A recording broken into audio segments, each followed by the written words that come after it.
Yo, what's up? Welcome to Kind of Funny Games Daily for Tuesday, November 17th, 2020. I'm one of your hosts, Blessing Adeoye Jr. Joining me is Imran, the Don Khan. I have to ask, Mm-hmm. what the hell is up with the Butterfinger melange that you've got going here? Oh, you mean like the hat that I'm wearing and the sweatshirt? All of it, yes. Yeah, I have a water bottle too. And the Here's the water thing. bottle. I'm not sponsored by Butterfinger, but they do help me game better. And so whenever they send me a thing in the mail, I have to put that stuff to use. I have to put on the clothes. I have to drink the water bottle because Butterfinger's been so good to me. And every time I consume the Butterfinger, I game better, Imran. So they've sent me a couple of these boxes before, and like the stuff they send is always like incredibly good, but it says like Butterfinger Gamers Club on the front. And I'm like, I can't use Game better with Butterfinger. Game better with Butter. Like it's like they sent me like a really nice like rain bag, like a rainproof bag recently. I'm like, oh, this is actually quality. I like that bag a lot. It's a good bag. Yeah. But like, in what situation am I going to just be like, hell yeah, I got this really nice bag. By the way, I game better with Butterfinger. I mean, it's worked on me. Here's the thing. All right. Like I wasn't if you've been following for a while, right? You know that earlier in the year I had the whole game better with Butterfinger phase. And let me tell you, I'm thinking I'm back. And the reason why this time I'm back better and bigger than ever is because they also sent me this. Okay. This usually is the thing. They sent me a fucking Nerf gun. Oh, my headphones unplugged. God damn it! I want a Nerf gun. What the fuck? Oh God! I know I'm not an influencer in that way, but last time they sent me a box, and I really enjoyed it. But the box was stepped on. The letter had a shoe print. Did they send me? Did they send me a big old Nerf gun, a Nerf machine gun with Halo branding on it in collaboration with Microsoft in the launch of Halo Infinite? Yes. Is that hilarious? Because Halo Infinite is not coming out anytime soon. Also, yes. Clearly, this is a marketing deal done 6 months ago and not, recently. It's a great Tuesday. When I opened the mail, I was like, "Oh, let's fucking go! This is the greatest thing that's ever happened to me." I'm gonna arrive last night. Did this arrive last night, or was it arrived last night? I didn't open it until this morning, and I was like, "Let's fucking go." I'm checking my outside cameras to see if I missed a box. Did they ask you for it? They emailed me about this, Kevin. Yeah, they emailed me too. Fucking damn it. Yeah, and so they probably haven't sent it to you. They don't have my email. Oh, Nest is down, so I guess I can't check the cameras. That sucks. Oh, that sounds like you're getting hacked in real time. Yeah. Someone should probably check that out. Nah, it's fine. The worst they can do is take down the company and, it's fine. Kevin, I sent you a Slack for a video I want to watch real quick before we get into the proper show. Yeah, I know. I got it. We don't need sound. I just want to see the visual. Because there's a very hilarious glitch that somebody had in Miles Morales. You ready? Here it is. Yes, play it. Have you seen this, Imran? Oh, shit. It's a trash can, Imran. It's a trash can. But this is great, too. Yeah, somebody basically glitched out, and they're playing as a trash can in Miles Morales. And I saw this morning, and I was like, can you go in trash cans? No, and so I don't know how this happened. I don't think you can go into trash cans. That doesn't sound like a Spider-Man ability. It must be a repeatable thing, because I saw the brick as well, so it's got to be a thing that can be done with some consistency. I really dig this. I want to try it for myself, and I also want to see what other inanimate objects I can turn into in Spider-Man Miles Morales. That's basically how I live my life. I just want to play as Spider-Cat, like Spider-Man the cat. Spider-Man the cat. That's the only I'm sure there has to be some Is that not a thing? I thought that was a thing. You play with Spider-Man the cat, it can be in your backpack. Yeah, but you can't just play as it. I know we're probably going to talk a lot about this tomorrow, but have you beaten Miles Morales? I have not. No, I spread so much time over like 15 different games at this point that like no one game has gotten enough time for me to like beat. Yeah. How far are you in Miles Morales? It's hard to judge because the game seems more compact, so I don't know exactly like to what extent. I am at where they reveal who the villain is. Like the mask comes off and you find out who they are. Gotcha. Do you have any first impressions? It is a cool game. It is. If you just released this on PS4, it was like, yeah, this is just an expansion to Spider-Man. I don't think I'd be as interested. But as a next-gen launch game, like, ooh, pretty. It looks nice. But that's been most of my like. It takes a few too many cues from the Spider-Man DLC, which I didn't like. So the like, oh, they're robbing a truck, keeping them from getting to the door. If they open the door, they're gonna shoot the guy. Which like, why don't I just open the door and get the guy out of there as opposed to like having to? Because they'd shoot him. Right, but like they shoot him if they just open the door. I could open the door and just web him away. But then he can get shot. I feel like he could get shot through the door too. I feel like that's. I don't think you understand how bullets work. Because in Spider-Man, the truck was like an armored truck. In Miles Morales, it's like the Feast truck, which is just like a normal ass charity truck. It's not a bulletproof truck. I see what you're saying. I don't know. I see what you're saying. Imran, we're going to continue to talk about next-gen PlayStation 4 or PlayStation titles because today's stories include, is the next God of War coming to PS4, Halo Infinite not being at the Game Awards, and more, because this is Kind of Funny Games Daily, each and every weekday at 10 a.m. live right here on twitch.tv/kindoffunnygames. We run you through the nerdy news you need to know about. If you're watching live, you can correct us when we get stuff wrong by going to kindoffunny.com/you're wrong. If you don't want to watch live, you can watch later on youtube.com/kindoffunnygames, roosterteeth.com, or you can listen later on podcast services around the globe by searching for Kind of Funny Games Daily. To be a part of the show, at the patreon.com/kindoffunnygames, where bronze members or above get to write in, and silver members or above get the show ad-free with the exclusive daily post show. Housekeeping for you, right after this episode of KFGD, I'll be joining Nitro Rifle himself, Andy Cortez, and Nick_Scarpino for some Black Ops Cold War. That's happening right here on twitch.tv/kindoffunnygames, right after Kind of Funny Games Daily, so stick around for that. Thank you to our Patreon producers, Tom, Bock, and Blackjack. Today we're brought to you by Gabby, Upstart, and HelloFresh, but I'll tell you about that later. For now, let's begin with what is, and forever will be, the Roper Report. It's time for some news. Baker's dozen. I said this yesterday and I'll say it again. Your vocal cords will never not impress me, Kevin. You got range. You got the stuff. You're like Mariah Carey in her prime, but like for podcasting. Please never ever say that around Andy. He won't. He'll take it negatively. Story number 1 is God of War Ragnarok coming to the PlayStation 4. I'm pulling this from Tom Ivan at VGC, who writes, Sony Interactive Entertainment CEO Jim Ryan has refused to comment on whether or not God of War Ragnarok will be released for PS4 as well as PS5. The company revealed that God of War Ragnarok will be released for PS5 in 2021 via a brief teaser shown during a next-gen software showcase in mid-September. Asked whether the game will be released for PS4 also, Ryan told The Telegraph, quote, "Sorry, I've got nothing to say about that today," end quote. In September, Sony confirmed that several games previously thought to be PS5 exclusives would also be released for PS4, including next-gen launch titles like Marvel Spider-Man Miles Morales and Sackboy: A Big Adventure, and Horizon Forbidden West, which is scheduled for release in the second half of next year. Recently, a PS5 advertising spot confirmed that Gran Turismo 7 and Ratchet & Clank: A Rift Apart are due to arrive in the first half of 2021. Insomniac Games has reiterated that Ratchet & Clank Rift Apart will be released exclusively for PS5, but it remains to be seen if Sony's other major releases could also find a home on PS4. In an interview with AV Watch, Sony Interactive Entertainment's head of platform planning, Hideaki Nishino, discussed the balancing act involved in developing next-gen experiences without leaving behind over 110 million PS4 players. Ryan previously told GamesIndustry.biz that the platform holder's ambition is to transition players from PS4 to PS5, quote, at a scale and pace that we've never delivered on before, end quote. Nishino said he expects this transition may take 3 years, and during this period, Sony would like as many games as possible to be playable on both platforms, blurring the line between generations. Imran Khan, is God of War Ragnarok coming to PS4? I just kind of assumed it's going to. Like, the article makes all the points. I figured, like, it's 110 million PS4 owners already, but also this game is coming earlier than anybody thought it would.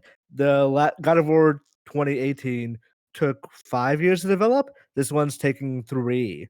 So if they're doing that, it's reasonable to assume they're doing it on a foundation and at a technology level that they're already fairly used to. So I would not be shocked if this were on PS4 as well. I do think it is. Once Horizon got announced for PS4 as well, then I was like, oh yeah, all bets are off. That game was supposed to be their graphical showcase. That was supposed to be their, like, yeah, this is the stuff you can only do on PS5. So the fact that they're, cross-genning that means all bets are off. But any game I think can be cross-gen if they really want it to be. Do you think it's weird that Ratchet and Clank Rift Apart seems to be a PS5 exclusive, whereas Horizon Forbidden West is going to be cross-gen and possibly God of War, probably at this point, God of War Ragnarok? I don't think it's weird. I think it speaks to differing priorities. That there are you need some exclusive games to get people to buy a PS5. Like otherwise, no one's just going to upgrade. They're not going to upgrade just for ray tracing and like performance and fidelity toggles and all that stuff. Like you need a couple of games, and they have been apparently like they're doing a pretty good job of making the PS5 a family-friendly system. So it makes sense to have Ratchet on there. But I imagine some other games are maybe they started development years prior, or maybe like they didn't get a good head start on PS5 development like other studios did, or whatever. I assume Insomniac got them pretty early just based on Spider-Man. But yeah, I'm not shocked. I would not be shocked if God of War is a PS4 title, but I also don't think this is necessarily indicative that it's going to be. It might just be them being quiet and not wanting to talk about it yet, which is also possible. I would bet that God of War Ragnarok is probably also going to be a PS4 title for the reason that you started off with, right? Like it seems like the development cycle for this one this time around, they've expected or probably will be way more rapid than God of War 2018. And with that, you imagine that they're working off of the bones of God of War 2018, which makes me think in the same way that Miles Morales is a PS4 game, in same way might be putting it too much, right? Like Miles Morales is an Uncharted Lost Legacy like game, right? Like it is an expansion, but it's also its own game. God of War Ragnarok gives me sequel vibes. And even with that, right? Like I don't think that necessarily means that there isn't the analog to something like Uncharted Lost Legacy or Spider-Man Miles Morales, where it is, hey, this is a full sequel, but we're definitely working off of the original game to make this thing quicker. Like we have the assets, we have a design philosophy, we have a visual style already for the world. Like we know we have the bones of everything we need to work around, and we're basically going to make the next story in this same universe, and it'll be prettier, it'll be better, you'll have new mechanics and all that stuff, but overall you're going to get something that is iterative and not this brand new from the ground up recreation of what God of War needs to be, because I don't think it needs to be that, right? Like God of War 2018 is, I guess, the first of the reboot series. And so with that being the case, like it makes sense for them to be like, all right, well, let's make God of War 2. Like let's continue on from God of War. And with that, do we really need to make something that is completely on the PS5 when we can use the PS4 version as a jumping off point, and with that probably make it playable on the PS4? I think all that stuff lines up to me, and I can very easily see it being on the PS4. Also remember that like God of War 2 released in 2006, 2007. Like I believe it was after the PS3 released, and people were like, "Okay, this game is still amazing, even though it is a last gen game." So I think people will gnash their teeth about this one. And I think a large part of the reason they'll gnash their teeth is that Sony was like completely unclear about how they philosophically view the transition from PS3 or PS4 to PS5. Like saying you believe in generations and then, saying actually we're going to take 3 years to transition. It's going to be, we want as many games cross generation as possible. You're not being clear with the audience. And I think one of the reasons they weren't being clear is Microsoft was saying the exact opposite. And now Microsoft's kind of doing its own thing too. But it is not necessarily a bad thing, and we'll see at the end of the day what Horizon and God of War end up actually like doing with their new technology and all that stuff. But yeah, I was playing. Do you think it's a big deal at all that these games are be cross-gen? Like, do you think that takes away from the experience? Because for me, now that we've actually had the taste of next gen and we know what it is, and I've gotten to play games like Miles and Sackboy and Pathless and all these other ones, I think if you asked me maybe like a month or two ago, I'd be like, oh, that's a little bit of a bummer. But if you ask me now, I'm like, all right, cool. That sounds awesome. Like God of War Ragnarok in performance mode, like throw it at me. Let's do this. I was playing some game last night. I don't remember what it was. That's how this past week has been in terms of playing games. But I was playing a backwards compatible game, and I was like, I'm testing the loading to see how much better it is. But there's so many parts of the games that are animations are built in to mask loading. So like this thing will take exactly this long because this is how long this animation takes, and while in the background it's loading. That will not be fixed despite the fact it's loading on an SSD now, which should theoretically be faster. So that is the thing that I'm concerned about with God of War is how much of like crawling through like narrow passageways is going to be exactly the same on PS4 and PS5 because that's the game. That's what they're doing for both games. Because if it's anything like the previous God of War, there's no camera cuts, there's no load screens, or not anything like that. We're just masking loading in different ways. I would like a God of War 5 or God of War, what do we call this? God of War 2020 that is not beholden to the same technical gaps that God of War 2018 had to deal with. So like that game did a good job of working around the PS4. I want a game that does exactly that, but for the PS5. But in terms of like a big deal, like only on the internet, I guess. I don't think most people are going to care at the end of the day. I think you'll notice a couple things like, oh yeah, that's a PS4 thing. That's the thing they couldn't get around with the PS4. But more than likely, it's not going to be a huge deal. And that's again assuming it is going to be a PS4 title. We're not entirely sure yet. Yeah, we had a question yesterday where somebody wrote in, and they were essentially asking like, when are we going to see the first truly next gen game, like a game that feels next gen? And my answer, and I think Greg's answer also was like, I feel like I've already gotten that with the games that are on the PS5 through the improvements that we've seen with 60 FPS and 4K and ray tracing and all this other stuff. I'm curious to see though what Ratchet and Clank Rift Apart is like. Like I'm curious to see if that feels like oh snap, they could not have put this on PS4. Like I wonder if that is the thing that kind of that knocks over that brick wall and is like, okay, no, we're here now. This is next gen. Or if it is like okay, no, this is Ratchet and Clank and it's prettier and it's awesome, but like, is there going to be a thing this generation that truly makes this generation that dynamically different? I feel like you're not going to be able to feel it. It's one of those things that you'd feel if you were playing it on. It's like Assassin's Creed Valhalla, where it's like PS4 version, it's slow. You gotta wait for it to load, and then PS5, it's so much faster. But had I not gone PS4 then PS5, I don't know that I would have noticed it. It would have felt right with the PS5. You know? For me, anticipating this is what next gen is all about game never really works because then you end up disappointed with that game. What I expect will happen is that we'll be like, in retrospect, go, oh, this game feels old. Like 4 years from now, we'll be like, Ratchet and Clank feels old. Look at what next gen can actually do now. Look at what Last of Us 3 or whatever is like doing with this hardware. I can't believe we ever thought that like Demon Souls or Ratchet and Clank was gonna like amazing. You know, I want those standards to change in a couple of years. Basically, is what I'm saying. It's like when we first started seeing trailers for like Watch Dogs, and I remember watching that E3 and seeing the Watch Dogs gameplay trailer and being like, oh my god, like this is the future. And then Watch Dogs comes out and it's like, okay, no, this ain't necessarily the future. This is just like this is another Ubisoft game. And also that but game then like later on we get actual games that are like impressive and show off the technology. Yeah, we'll see. I'm eager with new hardware. I'm always curious what the second generation of hardware looks like, or of software looks like. So I'm less into. I'm not gonna say this way.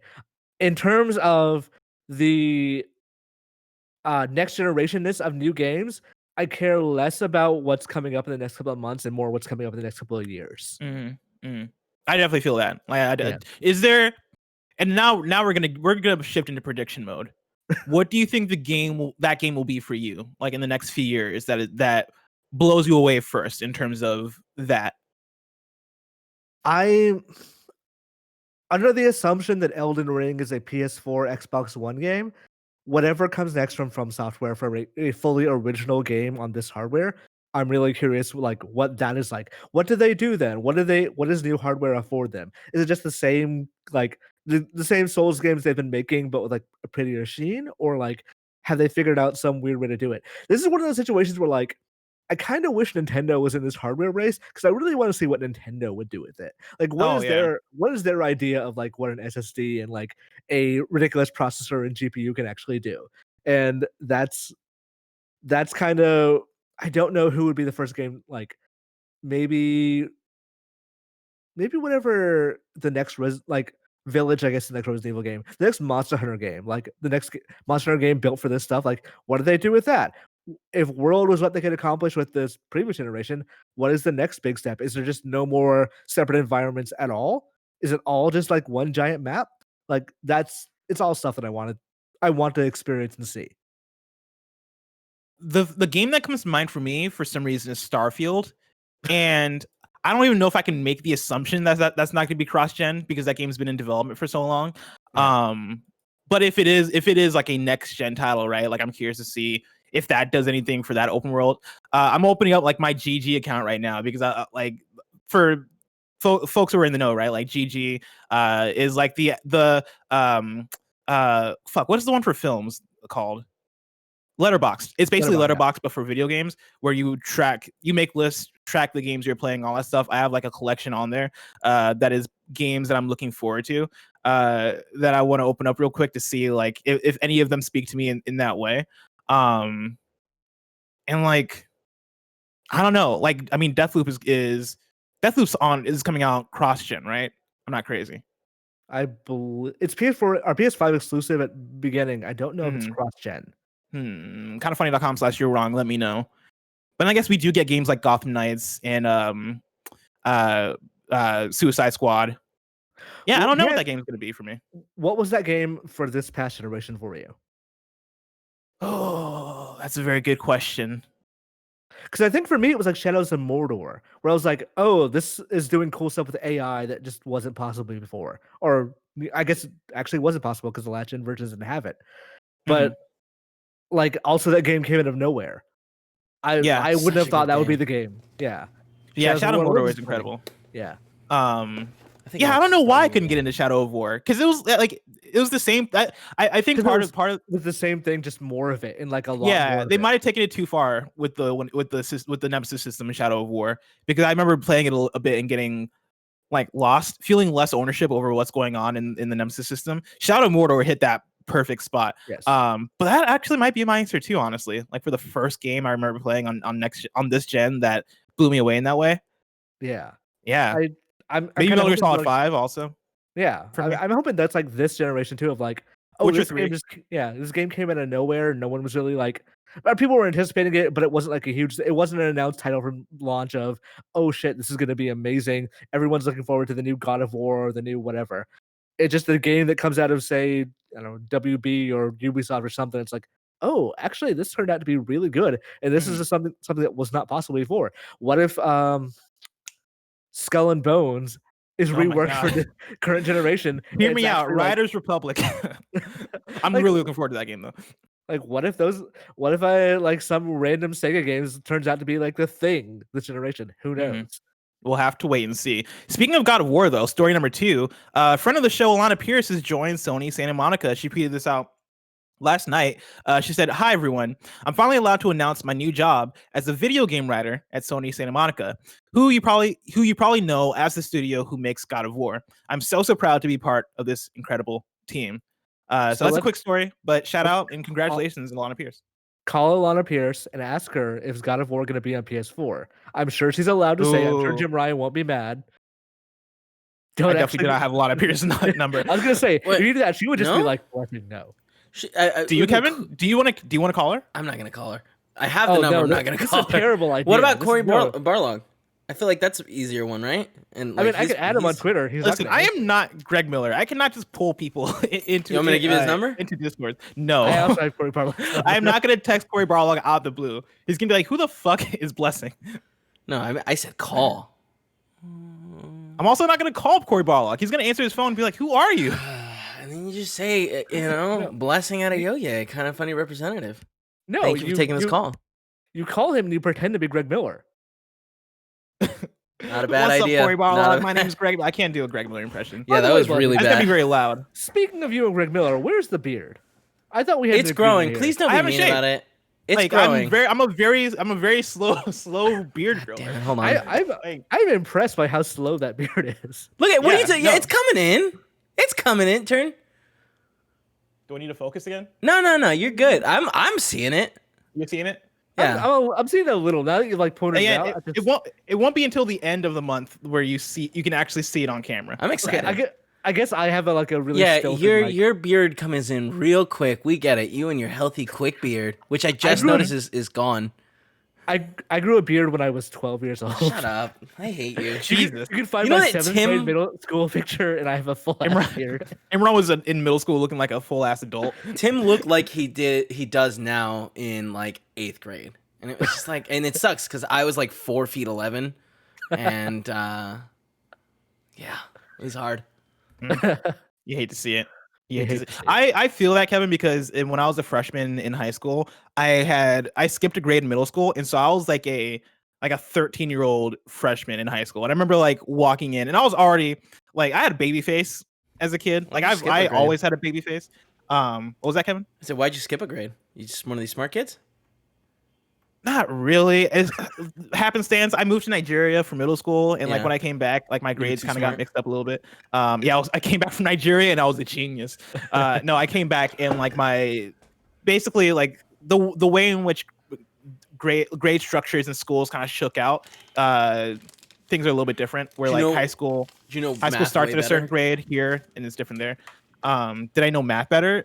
Are you saying Nigerians are really good at math? Is that what you're saying? No, I'm saying America's fucking terrible at math. That's very fair. Terrible. Yes. That's very shameful. Fair. That's very fair. I'm pretty good at geometry, or I was pretty good at geometry in high school. I sucked at algebra. I love proofs. I hated proofs. That's what I was going. I was good at geometry until proofs. I was like, this just sucks. Like I understood it. Oh my god, it's so much fun just sitting there and it's like, give me one angle and I'll tell you everything about these lines. Dude, a squared plus b squared equals c squared. I could do that all day. But like, actually, no, that's algebra, right? That's not geometry. It's Pythagorean theorem. That would be algebra. Yeah. Yeah, that would be algebra. And so like once it got past that, I was like, I'm out of here. But geometry, oh man, give me like a fucking rhombus and tell me to calculate the fucking circumference or whatever the fuck. I can't do it today. But if you ask me in high school / middle school, oh boy, I'd calculate that rhombus. The circumference of a rhombus, huh? I know they don't have circumferences. That's why I'm saying today I'm a dumbass. Today I couldn't do it. Ask me in high school. Perimeter. Yeah. Perimeter. Yeah. Perimeter. Area. Rhombuses have areas. Yeah, they got areas. Yeah. Algebra, I think, was the last time I felt like I was really like confident in math, and after that, I was like, boom, out. Like that's the last thing I think I really knew. I loved math. Did you guys take trigonometry in high school? I took 5 years of math in high school. I took geometry. Wait, hold up. I don't recall anything from it. How long were you in high school? 4. And you took 5 years of math? Yeah. Okay, so you took like a summer classes. Yeah, I came out of that bitch fucking knowing calculus to no one's business. You know what I mean? I like the idea of like little Kevin being like, other people are using their summer to like, have fun and stuff. I'm gonna take a math class. I didn't have that choice. My mom was like, you gotta get. I did so much schooling. It makes so much sense that I burned out in my sophomore year. Sorry to interrupt. Noonrise Kingdom in chat says it's rhombus, not rhombus. Those are the same fucking word. Yeah. What the fuck? Am I crazy? Is it not rhombus? No, it's rhombus. Rhombus, I think. Rhombus? Yeah. Rhombus? You're saying it rhombus? Right. You're not saying it wrong enough that we would correct you, is what I'm saying. Yeah, no, rhombus sounds fine. Like if somebody said rhombus, I'm not gonna be like, I don't fucking know what that means. Rhombus, they're saying. Rhombus. Rhombus is like fine. The creatures in Bugsnax. Yeah. Rhombus is like a bug snack that's like a weird shape, but is like gets you drunk. Oh, that's very good. That's really good. That's actually pretty excellent. Oh, rum! It took him in a second, but he got there. Before we move on to story number 3, though, I do want to know: did either of you guys take trigonometry in high school? Because there was no subject in high school that I took that made me go, "Why the fuck am I here more than trigonometry?" Really? I was like, when in the real life am I gonna need to know what a cosine is? I think for senior year that you could take either trig or algebra 2. So I took algebra 2. Senior year? Yes. Good God. When did you take algebra 2, Kevin? I don't know, like freshman summer? Okay, well, we get it. You're smart. Story number 3. It's not that I'm smart. It's not just, again, the system's broken. You know what I mean? Georgia school is not great. I'll throw that out there. No worries, man. Story number 3, don't expect Halo Infinite at the Game Awards. This is from Matt Kim and IGN. A big Halo Infinite community update is in the works, but there are currently no plans for the game to be at the Video Game Awards. 343 Industries confirmed.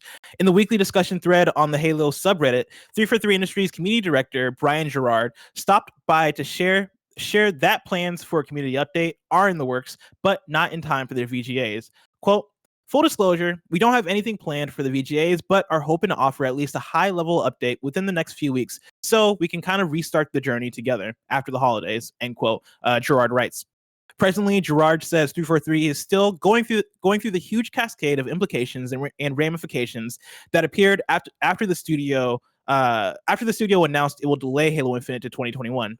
The new Master Chief Adventure was supposed to be a launch title for the Xbox Series X, but the developers felt it required more time to get right. Imran, are you surprised that Halo Infinite isn't going to be at the VGAs? No, I mean, last year they came with a pretty big thing of showing the Series X and like showing the console and giving it a name and all that. Halo Infinite would be like a proportionally big surprise this year, but like I assume that game is in more trouble than they're saying. Like, we all assumed, oh, it's being delayed from launch meant it was coming out in like February, March. Yeah, spring. But the fact that it like lost a director and like they're still like they haven't been able to like really give a date for it or like a whole lot of updates. And the fact that this says restart the journey together, implies to me this is not like a summer fall title. Which maybe it's not. Maybe I'm just like seeing more alarm than there actually is.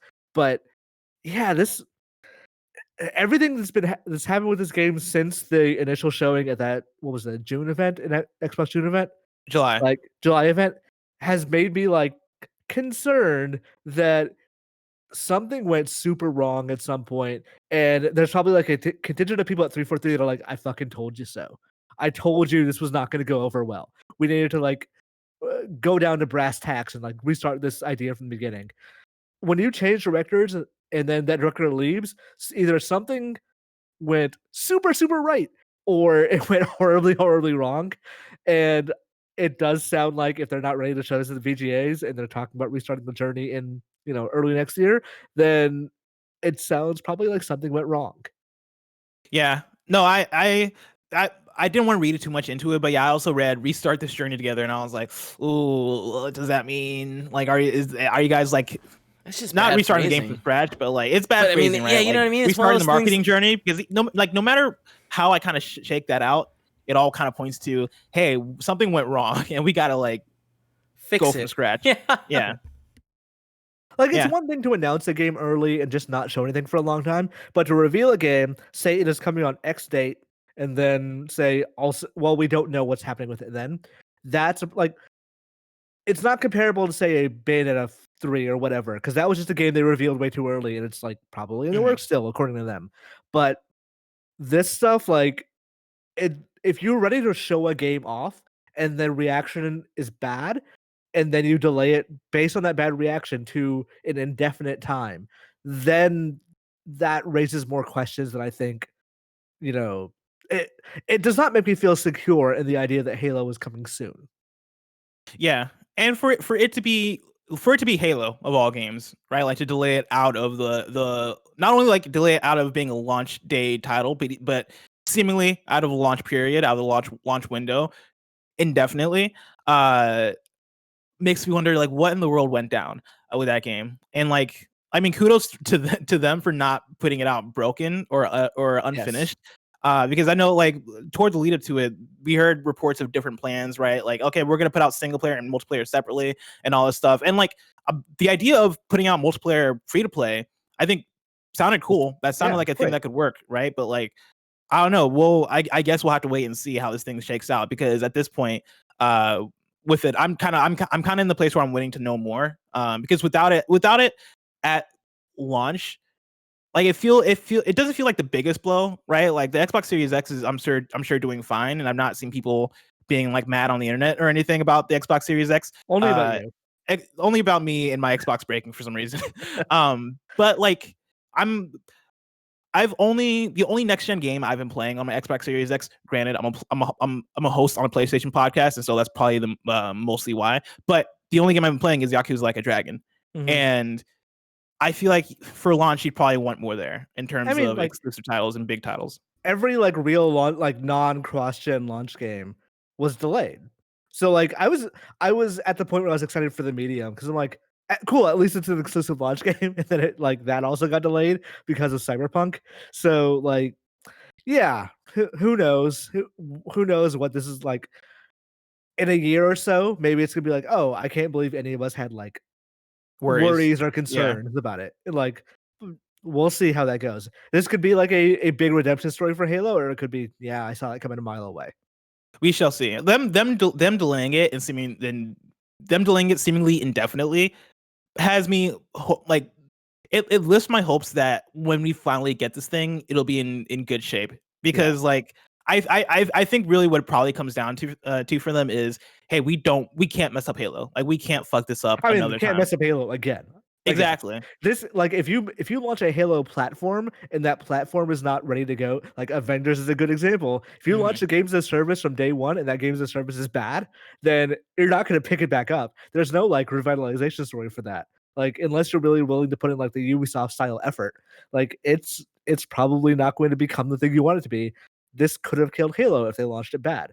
We'll see if a delay does damage as well, but hopefully it doesn't. Hopefully it does come out great. Yeah, I'm hoping it comes out well because I want to be that person that like goes from 0 to 100 with Halo and be like, oh snap, this is awesome. I'm a fan of this now. So fingers crossed. Yeah. Story number 4: USgamer staff have been laid off. This is from Brendain Sinclair at GamesIndustry.biz. ReedPop is laying off all 4 remaining staff at USgamer. USgamer editor-in-chief Kat Bailey, news editor Eric Van Allen, staff writer Nadia Oxford, and reporter Matthew Olson all separately announced on Twitter today that they will no longer work for the site at the end of this year. The USgamer team was 9 people earlier this year, but parent company ReedPop, which also owns GamesIndustry.biz, instituted a round of layoffs across its gamer network sites, including USgamer in September, and subsequent departures have cut the team down to 4. USgamer was launched on June 10th, 2013. ReedPop has not said what it plans for the USgamer site, what its plans for the USgamer site are once the staff are gone. Very unfortunate. Like I've had the privilege of working very briefly with Eric Van Allen. I know Kat Bailey has been on this show multiple times. This is very sad news. Like you kind of hate to see it. Yeah. ReedPop is stupid. Like this is such a great site. I've worked for them a couple of times. Like you said, kind of funny, and USgamer have done stuff together because Kat is like local. It is so dumb of them to take a really good site, what the US equivalent of Eurogamer, which should just be growing. It has just been growing since like its inception, and like gut it like this. This is one of the problems with game journalism is that to be a good game journalism site, you need some sort of backing. It is good game journalism is expensive, but as we've seen with like Geo Media's parent company and USgamer here and some others like layoffs in other places, having a good corporate owner is extremely difficult. I'll throw GameStop in there as well. Like it's great until they decide to get involved and like not understand what it is that made your site good, and that's almost always the people. And when you start getting rid of the people and assume that the money comes to the brand, then you fucked everything up. Yeah, who knows? I hope all these people find great jobs. I hope everyone like they're hired out into places that they need to be hired out to. And I hope they're so successful that it makes ReedPop and the people who made this decision feel like fucking idiots for doing that, because they could have had like all these great people working under one roof, and they did at one point, and they lost it. So fuck them. Fuck them is what I say. Yeah, fuck them. Welcome. Best wishes, of course, to Kat Bailey, Eric Van Allen, Nadia Oxford, and Matthew Olson. Hope you guys land on your feet, and hope you guys find somewhere that appreciates you and allows you to put out your best work. Yeah. Story number 5, Cyberpunk 2077 is huge. This is from Joe Skrebels at IGN. Seemingly leaked packaging appears to show that Cyberpunk 2077 will come out will come in at a minimum of 70 gigabytes on PS4, with this physical edition arriving with 2 discs. Images of what appears to be the PS4 edition have been posted by Reddit user Mikey Morphin. The back of the PS4 edition shows that the game will take up to 70 gigabytes minimum on PS4, that it has PS4 Pro enhancements, and will support 1 player at launch. A multiplayer mode is coming to the game at a later date.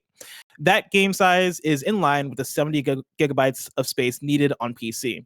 A separate image explains that the game's box comes with 2 Blu-ray discs, presumably an installation and play disc, as with Red Dead Redemption 2. The set of bonus physical and digital rewards listed mark this out as the standard version of the game, rather than the collector's edition. The packaging leaks, if legitimate, lend yet more weight to this to CD Projekt Red's insistence that this game will hit its new December 10th release date. We're due to learn more about Keanu Reeves' Johnny Silverhand in a 5th episode of Night City Wire this week. I know it's a weird thing, but I like the trend of the dual disc, like having 2 discs come in one package. What's wrong with you? It reminds you of the PS1 era. Yeah, but like that was bad times, you know? Too many. Yeah, but like it's like nostalgic. I know like convenience wise, yeah, it's bullshit. But like it's kind of neat, you know? Like it's a big ass game. Gotta come in 2 discs. I kind of wanted like the physical version of FF7 remake just because it was like a multi-disc thing of like, oh yeah, that'll be cool. I wanted to have like the art, but like never ended up doing that. But yeah, this game is big. It is interesting to me that like this is just what's on the disc based on like the fact that it's on the packaging. We know for a fact that there's more to this game because they're working on a very big day one. That day one patch is gonna be huge. So I would not be shocked to see this game like approaching 100 gigs as like when you first launch it. Did you see the footage they put out today? The Xbox Series X gameplay? And also Xbox One X. Yes, I did see that. So Xbox One X, which is, you know, I think we can safely say the most powerful console of that generation, which we can now call last generation, I guess. That looked fine until combat started, and then it like did not perform well after that. So I'm like, there's no next gen version for a couple of months at least. I'm really wondering, are people going to bring this game home and be like, wow, this is not good. Like this is not performing well at all. Curious to see, because I would hope that the backwards compatible version doesn't have that same level of slowdown that they showed on the Xbox One X, which makes me and maybe I'm totally wrong about this. Maybe it ends up having that. But like if it runs fine on next gen through backwards compatibility, I wonder how much that affects the conversation. Yeah. Like it's a matter of overhead, right? Like games with uncapped frame rates tend to perform better on BC than games with locked frame rates. Yeah. So I guess since they know that, maybe they'll have the like a toggle on the option of like, hey, I'm playing on Series X, I'm playing on PS5, just like uncap the frame rate and let's see what happens. We'll see. Game is real big. I think we haven't talked about this much, but like I think the big problem this generation is going to be space. Right now, there's currently no way to expand your PS5 space at all. No external hard drives, no additions to the SSD, nothing like that. No replacements either. I'm already low. I think I'm like at 80% of my hard drive already, and I only have like 5-6 games installed. I think as somebody who knows how video games work and know how I need to clean the fridge every so often to get more games on there, I am understanding of that. I think Johnny 3 games or whatever casual consumer you want to say is gonna be like I thought you were like making fun of Johnny Silverhand for a second. I think I just read the name Johnny and that's what happened. But like he is gonna go, hey, I only have 3 games installed. Why is it telling me that I need to delete more? This is not like people don't have most casual consumers do not have a concept of this game is 100 gigs more than that game. You don't think so? I feel like we've been conditioned, like ever since since like the PS1 era, right? Like I remember I became very cognizant of space when I got my 8 megabyte PS2 memory card, and I was like, all right, this is just a part of gaming for me now. Yeah. Whereas like I think that idea has kind of evolved over the generations to now. I imagine the average video game player probably is aware of space management, but I think it is one of those things of like, once you really sit down and think about it and think about how much bigger games are getting, that's when it starts to become a problem of like, oh yeah, like when somebody installs their 5th game and realize that like, oh snap, I can't install this because I ran out of space. I think that's going to catch a lot of people off guard. Especially when they then learn afterwards that, oh, I can't even expand this if I want, like right now for PS5. I think that's when things get weird. Also, as like games become more of a games as a service thing, you want more games installed in your heart. Like currently, I'm playing through Genshin Impact. I check into that every day, so I don't delete it. It means I like, let's say I'm playing Warzone and Fortnite as well. That's a big chunk of my hard drive of like check-ins that I can't just get rid of and re-download later because that would be stupid. So it feels like a problem is going to get worse as time goes on. So hopefully Sony figures out that like cold storage thing for the PS5 because like I'm really shocked that wasn't in there at launch. I'm shocked they didn't think of that. A conspiracy theory. We talk a lot about how like there's no quick resume in the PS5. Yeah. And there's the switcher, which is a not very well advertised feature, but yeah. Yes. And like it works basically like the PS4. PS4 doesn't have like a switcher in particular, but it works similar to I'm switching between my media app and my game app or whatever, or I can like go back in the PS5. It doesn't work great, right? Because it also like just if you're playing a game, it just closes the game out. It doesn't give you a little alert to being like, "Hey, you're good, right?" If it closes. Yeah, no, it doesn't do that. Which there's a lot of UI problems on the PS5. That lends to my conspiracy theory. I like it. Let's hear it. Give it to us. I think quick resume is going to come to the PS5. I think the reason why it's not there is because there's no expandable storage. Because you imagine for quick resume, you have to have an amount of space allocated specifically toward that, so games can be held in the sleep state or whatever. Animation, yeah. In the suspended state. And right now the Xbox it's like 200 gigs. Yes. And right now, since there's zero expandable storage option for the PS5, if they had that and like the give and take was you have 200 gigs less, I think that is probably a bad trade-off. Yeah, and so I think the order of operations for them is probably, hey, get the console out, get in the hands of folks, right? Next up, expandable storage. And then after that is going to be some quick resume feature. Because with the whole like switching between games thing, I mentioned this on PS Love You, like, yeah, it doesn't warn you when you're about to switch between games that you're going to close another application. And that seems like a very bad thing to take out unless you do plan on making it so that, hey, quick resume is going to work. And so like you won't even have to worry when you're switching between games because everything's going to stay up. And also there's a switcher, Yeah. Like what are they doing over there? I mean, there's a few aspects of that UI that feel like they came in real hot. But like, we haven't play tested this yet, or our user experience tested it yet. So like, it is just these are the ideas we had. We implemented them. Go ship it. I just want to know why the camera doesn't work with the PlayStation with PSVR. You know what I mean? Like, just tell us. If you want to hear us air all our grievances about the PlayStation 5, we have a couple episodes now of PS Love You XOXO. And again, we have a games cast that we're going to record tomorrow, which I think will be a deeper dive into our experiences with next gen so far. Like 5 hours long. It's going to be fun. Even though I've talked about so many of my PS5 experiences already in PS Love You XOXO. And so, I won't have as much to say tomorrow, but it's going to be a good episode. I can already feel it. Before we get into story number 6, I want to tell you about our sponsor. Of course, you can go to patreon.com/kindoffunnygames where you can get the show ad free. And speaking of ads, this episode of Kind of Funny Games Daily is brought to you by Gabi. You're probably overpaying on car and home insurance. Sure, you'd love to save money, but is spending hours on your own shopping for a lower rate to maybe save a few bucks worth it? Probably not. Do what a lot of folks have done and use Gabi. Gabi does all the work for you in just a few minutes. And get this, Gabi customers save $961 per year on average. Gabi takes the pain out of shopping for insurance by giving you an apples-to-apples comparison of your current coverage with 40 of the top insurance providers like Progressive, Nationwide, and Travelers. Just link your current insurance account, and in just minutes, you'll be able to see quotes for the exact same coverage you currently have. That's what plenty of folks did. Kind of Funny's own Tim Geddes did this. He says it's fast and easy, and you can discover how much you're overpaying for your insurance. Like I mentioned earlier, Gabi customers save $961 per year on average. I bet that'd be nice to have in your pocket every year. If they can't find you savings like they've done for plenty of others, like Tim Geddes, they'll let you know so you can relax knowing that you have the best rate out there. And they'll never sell your info, so no annoying spam or robocalls.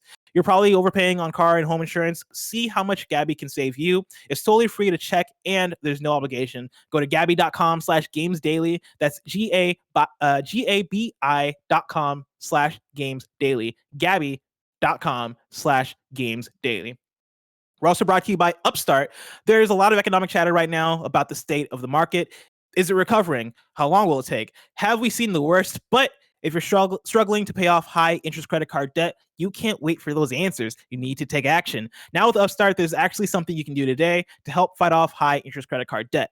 Upstart is a revolutionary online lending platform that knows you're more than just a credit score. Unlike other lenders, Upstart can reward you based on your job history in the form of a smarter rate. Upstart lets you skip going to the bank because it's completely online. They offer loans from $1,000 to $50,000, so you can consolidate your debt into one easy fixed rate payment. Upstart makes it fast and simple to check your rate. Since it's just a soft pull, it won't affect your credit score. The hard pull happens if you accept your rate and proceed with your application.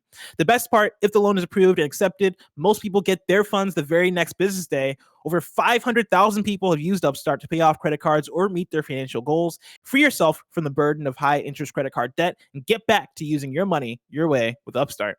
See why Upstart has over 6,000 5-star reviews on Trustpilot, and hurry up to upstart.com/kfgames to find out how low your Upstart rate can be. Checking your rate only takes a few minutes. That's upstart.com/kfgames. Your loan amount will be determined based on your credit, income, and certain other information provided in your loan application. Not all applicants will qualify for the full amount. We're also brought to you by HelloFresh. HelloFresh offers convenient, no-contact delivery to your doorstep for easy home cooking with the family. The recipes are easy to follow with simple steps and pictures to guide you along the way. HelloFresh cuts out stressful meal planning and grocery store trips so you can enjoy cooking and get dinner on the table in about 30 minutes. Kind of Funny loves HelloFresh. I love HelloFresh. I've been using it, and let me tell you, the thing is awesome. When I got it delivered, I opened it, and it has like this cool, like, basically like a refrigerator package. I opened it up and there was like ice in it, and it was like really well insulated. So like the meat and stuff was still cold, and like all the stuff that was in there was still cold. It was awesome. And yeah, it took about 30 minutes for me to cook a meal, and the meal was good. And that is unheard of when it comes to me. I am not a cook. And in this era of 2020, working from home, all this stuff, I've been trying to become a cook, and HelloFresh has been helping me out with that. So thank you, HelloFresh. HelloFresh delivers fresh, high quality, pre-portioned ingredients so you can make meals that are delicious and nutritious. Over 90% of ingredients are sourced directly from growers to ensure peak flavor and ripeness. HelloFresh offers more than 20 chef-crafted, delicious options every week to help you break out of your recipe rut. Try new things and make any night feel special. HelloFresh delivers pre-portioned ingredients so you're not overbuying, which is a burden on the planet and your wallet. The packaging HelloFresh uses to ship your food is almost entirely made from recyclable and or already recycled content. Easily change your delivery days or meal plan preferences and skip a week whenever you need right on the app. HelloFresh is committed to donating to those in need. So far in 2020, they have donated 3.5 million meals. You can help too with HelloFresh's Beyond the Box program, where you can give nutritious meals to those experiencing food insecurity with just a couple clicks on the app. Go to hellofresh.com/games90 and use code games90 to get $90 off, including free shipping. That's hellofresh.com/games90. Story number 6. Animal Crossing New Horizons is getting some big updates. This is from Andrew Webster at The Verge. A few more holidays are coming to the virtual world of Animal Crossing New Horizons. Today, Nintendo announced that Turkey Day and Toy Day, the in-universe versions of Thanksgiving and Christmas, will take place over the next 2 months. Additionally, the game's next update will introduce save data transfers and expansion for your in-game storage. Let's start with the holidays. Turkey Day will take place on November 26th with it will involve a big meal in Town Square, and players will be able to earn a gift by helping out. Toy Day, meanwhile, is much more elaborate.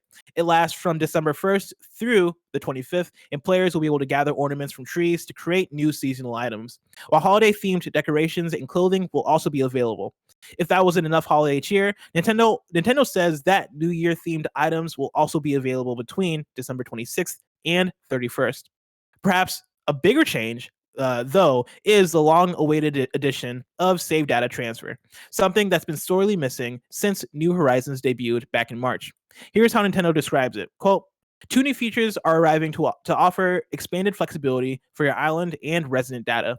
The whole island transfer feature will enable you to move your user save data along with the island itself and all the residents to another system.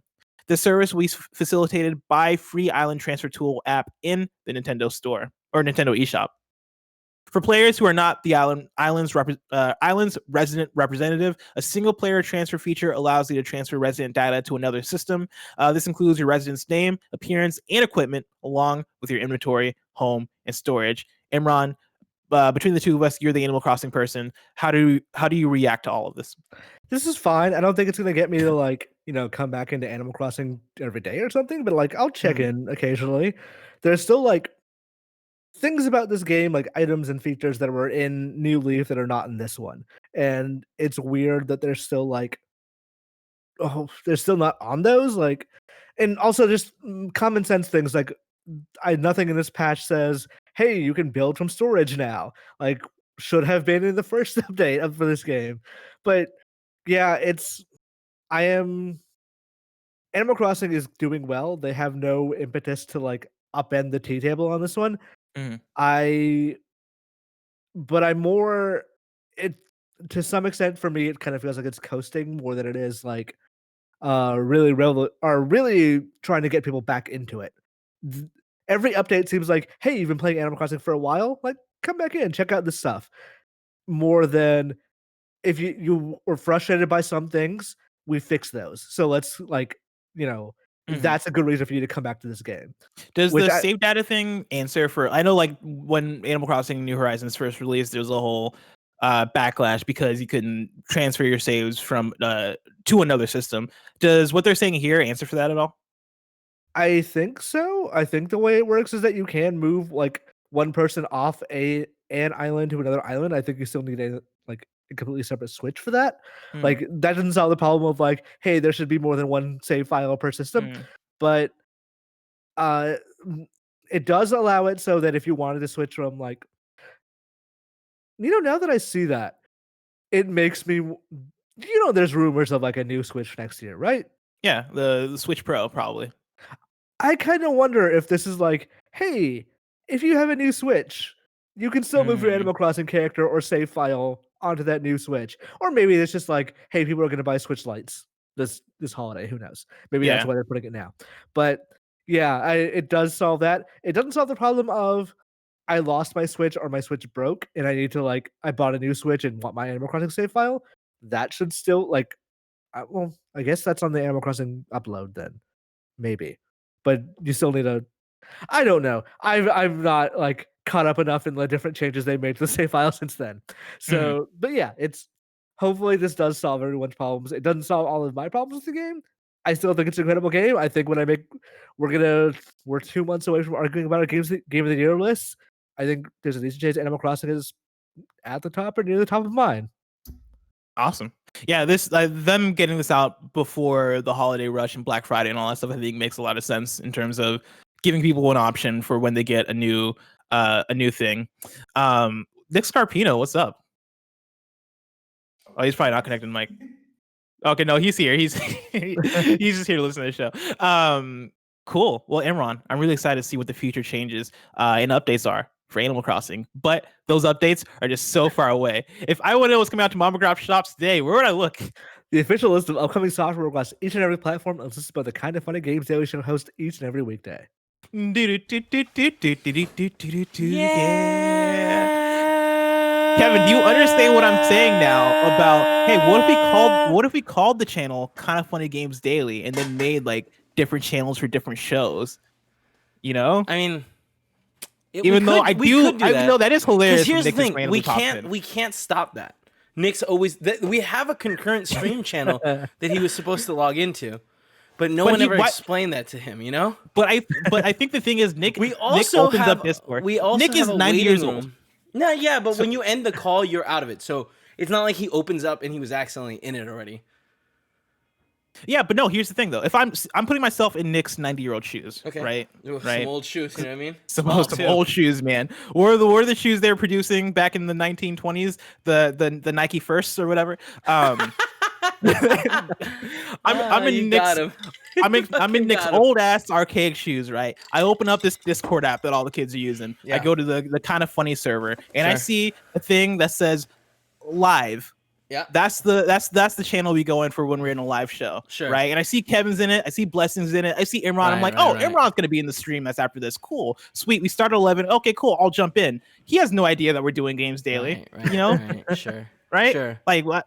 But like he's the exception to the rule of understanding how this works. So that is true. Let's not cater to these monsters. You know what I mean? Because I also do like the idea of Nick just randomly popping into shows. We could do hilarious. What we could do is games daily, then morning show, and then have another one that's podcast. We need a concurrent podcast too. You get what I'm saying? Because sometimes Xcast is recorded. Well, I doubt we're gonna do anything. If I'm being totally honest. We'll have to wait. Like it makes me nostalgic for the when we're at the studio and like Nick would just Nick walk in and watch us, Yeah. watch us do games daily, just with nothing on but that towel. Oh man. Out today, we got Bubble Bobble 4 Friends. The Baron is back for PS4 and Switch. 5 dates for Switch and PC. Who Wants to Be a Millionaire for PS4, Xbox One, and Switch. I watched a trailer the other day for Who Wants to Be a Millionaire on PS4, and it is hilarious. And is it Philbin or is it someone else? I honestly, I couldn't even tell you, man. It's been such a long time since I've seen actual Who Wants to Be a Millionaire, so I couldn't even tell you what Regis Philbin looks like in my head. Is he still alive? Might be. No, I don't know. He died? He passed away like a year or two ago. Oh, really? That recent? So sad. Damn. Well, rest in peace. Sniper Elite 4 for Switch, Mars Horizon for PS4, Xbox One, Switch, and PC, Serious Sam Collection for PS4, Xbox One, and Switch, Firefighting Simulator for PC, Bee Simulator for PC, The Haunting for PC, ICBM for PC, Ghostbusters the Video Game Remastered for PC, Dune Sea for Switch, and then Nintendo has released version 1.1.0 update for Super Mario 3D All-Stars, which adds inverted camera controls for all 3 titles, and GameCube controller support for Super Mario Sunshine. And then a new PlayStation 5 system update is out, which improves system performance. And then also, the second crossover with Persona 5 Royal has been released today in Another Eden, The Cat Beyond Time and Space, the mobile adventure game across time and space. By playing through the different crossover scenarios, players can get Persona 5 Royal characters, Violet and Skull, for free. Players can also get 1,000 Chrono Stones just by starting the crossover quest Bound Wills and the Hollow Puppeteers, Promises, Vows, and Rings. Imran, did you understand a word I just said? No. Perfect. They're doing a lot of updates for Mario 3D All-Stars for a game they're going to stop selling in like 4 months. Damn. Which makes me wonder if they're going to separate those games and put them on the eShop. Yeah, I mean that's kind of what it strikes me as too, right? Like why do these updates if you're just gonna get rid of this thing? So look forward to that. New dates for you. Liberated Enhanced Edition is coming out on December 3rd, 2020 for Switch, and then Amazing Cultivation Simulator is out on Steam on November 25th. We have a squad up for you. Of course, you can write in, let us know what you're playing, what you need help with, and we'll squad you up with the community. The Nanobiologist writes in with an interesting one. Nanobiologist says, "Hi, I want to reiterate something that I brought up back in the early days of COVID. I and my girlfriend, along with several other best friends, are here to help you and your children succeed during these trying times. Schools are still trying to figure out how to cope with and teach students well with e-learning, and that normally involves parents who do not have the capacity or experience to do so. If you need help or a break from helping your child with their school lessons, please DM me. We are offering a free service to all who need help. My girlfriend and I have no kids, only 2 dogs who love to cuddle on the couch, and are masters of science, math, English, and history, and other best friends who cover other fields as well. DM me and let me know what you need help with, and I'd be happy to help you get to the right person to help your child succeed. We're all in this together after all. You can hit up the Nanobiologist on Twitter with the username Nanobiologist. How it sounds, that's DANANO Biologist. If you need help schooling your kids or tutoring or whatever it may be, Nanobiologist and the best friends are here for you. Now it's time for kindafunny.com/you're wrong. Rewrite and let us know what we got wrong as we got it wrong. More people are clarifying about how many platforms Skyrim is on from yesterday, so thank you for that, y'all. Ignacio Rojas says, for Bless, who was asking when someone would use trigonometry, that's very basic for people in engineering, i.e. all the tech that you use uses trigonometry. I'm not saying that trigonometry isn't useful. I'm saying, when am I going to use trigonometry? Well, did you know you weren't going to be an engineer? Yes. I knew my limits at a very early age. If anything, I've exceeded those limits already, but not in like an engineer sort of way. Right. More so in like a I can. I'm not dead. Yeah, you're a yeah, I'm not dead, now. and I can monetize gaming somehow. Yeah, Regis Philbin died in July, apparently. Not July 24th, 2020, which was terrible year. Which was 2 years. Damn. You guys don't understand 2020. July was several years ago. It was not this year. Wow. While we're here, rest in peace, Alex Trebek. Yeah. Because that made me sad also. Did you watch that video of him like recording for the Jeopardy phone game? Yes, and it was amazing. I want to reach that level of not giving a fuck. Shout out to Alex Trebek. Rest in peace. A legend. Ignacio Rojas says a squared plus b squared equals c squared is geometry. It's the sides of a right triangle. Oh yeah. I mean, that's a good point. Yeah, but like it's an algebraic proof, right? It equals 1. That's the whole, right? No, it doesn't. Well, a squared plus b squared equals c squared. No, yeah, but the whole thing can be written to be 1, and then that's very, very useful. Oh, like everything is yeah. And then one more. John BX32 writes in and says, missed out today. Halo Master Chief Collection optimized for Series X and S update. Gears 5, Operation 5, Hollow Storm update. And then a missed new date. Call of the Sea is out December 8th for all Xbox platforms and on PC. Thank you all for that, as I try and delete all these rows out of your wrong. Tomorrow's hosts for the show are Greg and Gary Whitta. And then also, if you're watching this live on Twitch, right after this, we'll be streaming some Black Ops Cold War with Andy, Cortez, and Nick Scarpino. Of course, this has been Kind of Funny Games Daily, each and every weekday live right here on twitch.tv/kindoffunnygames. We run you through the nerdy news you need to know about. We have a Patreon post show for those that are subbed at the silver level of patreon.com/kindoffunnygames. So stick around for that. Otherwise, until next time, Game Daily.